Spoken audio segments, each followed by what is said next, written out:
Aujourd'hui, nous rencontrons ce jeune homme qui va nous narrer l'histoire d'un de ses ancêtres. Bonjour William, dites-nous un peu de qui vous souhaitez nous parler aujourd'hui. Eh bien, je souhaiterais vous parler de mon arrière-grand-père qui était mineur à Saint-Étienne. Je présume que c'est son casque que vous tenez entre les mains. Peut-on en savoir plus sur votre arrière-grand-père? Quel métier exerçait-il? Oui, tout à fait, c'était à lui. Il était piqueur, c'est-à-dire qu'il se logeait au fond de la mine pour en extirper le charbon. Parfois, l'un de ses fils l'accompagnait pour en dégager plus rapidement. Vous savez, les mineurs étaient payés à la berline, alors un coup de main de temps en temps pour grossir la paye était toujours bienvenu. Surtout qu'il était issu d'une famille très nombreuse, donc il fallait travailler dur pour nourrir tout ce petit monde. Le métier de mineur était et est toujours difficile. Savez-vous comment le vivait votre arrière-grand-père? À vrai dire, je ne sais pas tellement comment il le vivait, mais c'est vrai que c'était un métier très certainement difficile. D'autant plus qu'il a été touché par la silicose.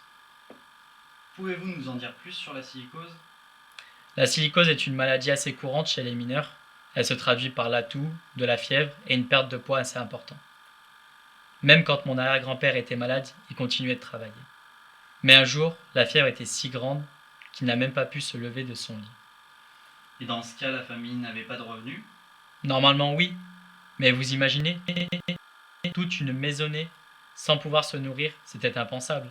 Alors quand mon arrière-grand-père était trop malade pour aller à la mine, c'était l'un de ses fils qui y allait à sa place. Et quel âge avait-il? 11 ans. Et c'est là tout le problème. La mine lui était interdite sans son père, d'autant plus qu'il n'était pas employé. Je présume que dès que ça a été possible, il a été employé par la société. Malheureusement non. Un jour où mon arrière-grand-père était trop malade pour aller à la mine, son fils est parti et a disparu. L'arrière-grand-père est mort peu de temps après, de chagrin ou de la silicose, on ne le saura jamais. Auriez-vous une anecdote plus joyeuse pour terminer ce témoignage sur une note légère?